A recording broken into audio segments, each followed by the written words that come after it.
Have you ever felt like the leading lady in your own rom-com? Only to realize the script was written by someone who loves plot twists a little too much? That was me, on my birthday no less. One minute, I'm floating on cloud nine after the most elaborate, heart-melting surprise a man has ever pulled for me. The next, 9 days of pure radio silence, like someone hit mute on the best part of my life. It wasn't just confusing, it was devastating. Because how do you reconcile the man who made you feel like the center of the universe with the one who vanished without a trace? Let's go back to the night it all peaked, because I need you to feel every second of this with me. I walk into this dimly lit wine bar I adore in the heart of the city, exposed brick walls glowing under warm Edison bulbs, plush velvet booths that hug you like an old lover, fairy lights twinkling overhead like the universe itself is winking at me, celebrating in advance. The air is thick with the scent of aged Cabernet, sizzling truffle fries, and that electric buzz of expensive cologne mixed with anticipation. My friends had lured me there with the classic just one quick drink after work lie, the kind we've all fallen for 1,000 times. I'm wearing a silky emerald dress I splurged on specifically, because he once looked at me across a dinner table and said, "Green makes your eyes look absolutely insane, like emeralds I want to get lost in." Hair in loose, effortless waves, red lip freshly applied in the cab ride over, a spritz of my favorite perfume lingering on my neck. I'm feeling good. Really good. Like the night belongs to me, like the city is mine, like something magical is about to happen. Then the lights drop even lower, casting everything in this intimate golden glow. A projector screen rolls down from the ceiling like actual magic unfolding. Suddenly there's a video montage playing clips of me laughing uncontrollably. On our weekend getaway in the Hamptons, the wind whipping my hair as we walked the beach at sunset. Photos from our very first date, where I mid-bite into a flaky croissant, looking completely ridiculous and unguarded. Even a secret voice note of me drunkenly belting Taylor Swift in his kitchen at 3 a.m. The one I had no idea he'd saved and cherished. My best friends burst out from behind the bar, holding shimmering balloons and screaming, "Surprise!" The entire room, complete strangers included, erupts into happy birthday. And there he is, standing right in the middle of it all, holding a 3-tier chocolate cake dripping in ganache, with elegant buttercream cursive that reads, "To the girl who makes every day feel like a celebration." I'm crying. Full-on ugly crying. Mascara running down my cheeks in black rivers, the works. He steps forward, wipes my tears away with his thumb so gently it breaks me even more, pulls me into his arms, and kisses me deeply in front of everyone. The room cheers louder. Someone pops a bottle of champagne, the cork flying like fireworks. He leans in and whispers against my ear, "I've never done anything this big for anyone before.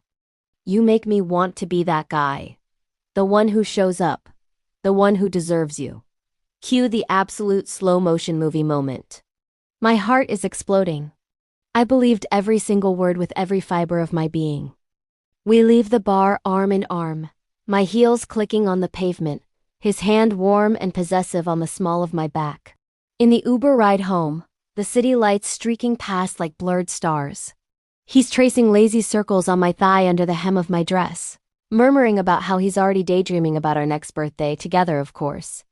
We get back to his place, champagne still buzzing through our veins, the skyline glittering through his floor-to-ceiling windows like paparazzi flashes just for us. We have the kind of passionate, soul-shaking night that ruins you for anyone else, the kind where bodies speak louder than words, where you fall asleep completely tangled up, limbs intertwined, his heartbeat thundering under my ear like a promise. I drifted off that night convinced I'd wake up to the man who had just proven, beyond any doubt, that he was all in. And then, Monday morning hits like a freight train. One single text from him. "Hope the birthday glow is still going strong." I reply instantly, gushing like a teenager, probably way too much, sending photos of the leftover cake and thanking him all over again. Crickets. Absolute silence. Tuesday. Nothing. My phone feels heavier in my hand. Wednesday. I start the rationalizing game. He's slammed at work. Big presentation, new project deadline. Maybe even traveling across time zones, whatever excuse fits. Thursday. I cave completely and double text a silly meme we'd laughed about weeks ago. delivered. No read receipt. Nothing. Friday. I'm in full stalker mode, refreshing his Instagram stories every hour like a lunatic. No new posts, no signs of life. Saturday. I'm curled up on my couch stress-eating cold cake leftovers straight from the box. Still wearing the same emerald dress because washing it feels like erasing the magic, like admitting it was all temporary. Sunday. Full-blown panic attack. Did he die in some freak accident? Did I hallucinate the entire night? I even checked his LinkedIn last active timestamp like a complete psycho, heart pounding as the minutes ticked by without change. 9 days, ladies, 9 whole, torturous days. I finally cracked on day 10, calling my best friend while sobbing uncontrollably in the Whole Foods freezer aisle. Yes, literally hiding between the frozen pizzas and ice cream pints. Mascara streaking again. Strangers giving me side-eye as I whispered hysterically into the phone. She listened patiently, then dropped the question I'd been dodging like a bullet. Was the birthday the grand finale? Or just the ultimate dopamine bait to reel you back in? Because here's the devastating twist that still keeps me up at night, staring at the ceiling.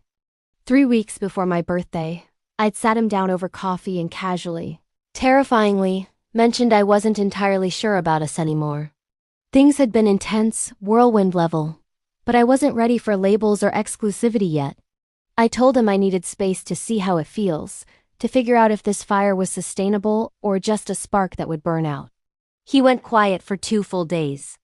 Ghosted me briefly then.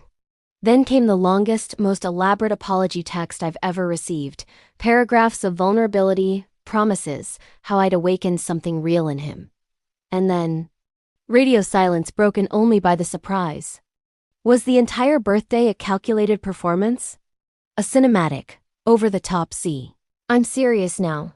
Move designed to lock me in tight right when I was pulling away, showing the tiniest crack of doubt. Did he weaponize romance like a pro, dopamine hits on steroids to keep me hooked, obsessed, and then disappear the second he felt safe again, like the chase was won? Because that's the ugly truth no one talks about openly. Some men don't ghost because they're scared of commitment. They ghost because they're terrified of losing control, of the power dynamic shifting when you start questioning them. The birthday wasn't pure love. It was a strategy. Masterful, heartbreaking strategy. And the craziest, most infuriating part, when he finally resurfaced day 10, 2:14 a.m. Because of course it was the middle of the night, his text was infuriatingly casual. Hey stranger, been swamped. Miss your face. No apology. No acknowledgement of the 9-day emotional blackout. No, I'm sorry I vanished after the best night of our lives. Just breezy, like he didn't just emotionally waterboard me for over a week. I stared at that message for 47 agonizing minutes, thumb hovering, heart racing. Part of me wanted to reply, cool story, die. The other part, the foolish part that still smelled the cake candles and felt his whisper on my skin, almost typed back, miss you too. Let's talk. Tell me honestly, why do we let them rewrite history with one lazy half-assed text? Why do we confuse grand, cinematic gestures with genuine, everyday effort? Why do we keep teaching men that they can detonate our hearts like fireworks, watch the explosion, and stroll back in weeks later like nothing happened, expecting us to light the next fuse? Because here's my strongest opinion, and I'm saying it with my whole chest. No apologies. A man who can secretly coordinate with your best friends, rent a projector, bake a custom cake, and orchestrate a room full of people to make you cry happy tears, can absolutely send a 3-second text to make sure you're not crying alone in a grocery store aisle. Intensity without consistency isn't passion. It's abuse wearing a rom-com filter, designed to keep you addicted and off balance. Real love doesn't vanish when the credits roll or the champagne goes flat. Real love texts you the next morning, and the morning after that, and every day in between. So no, I didn't reply. I left him on read for once.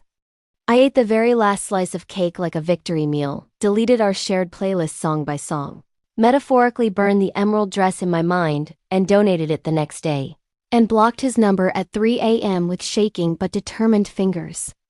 And for the first time in 9 endless days, I finally slept deep, peaceful, empowering sleep. But here's the cliffhanger I still haven't fully decided, the one that keeps replaying in my head. 2 weeks later, on a rainy Tuesday evening, he showed up at my door unannounced. Flowers in one hand, that same devastating puppy dog expression, and a brand new apology speech rehearsed to perfection.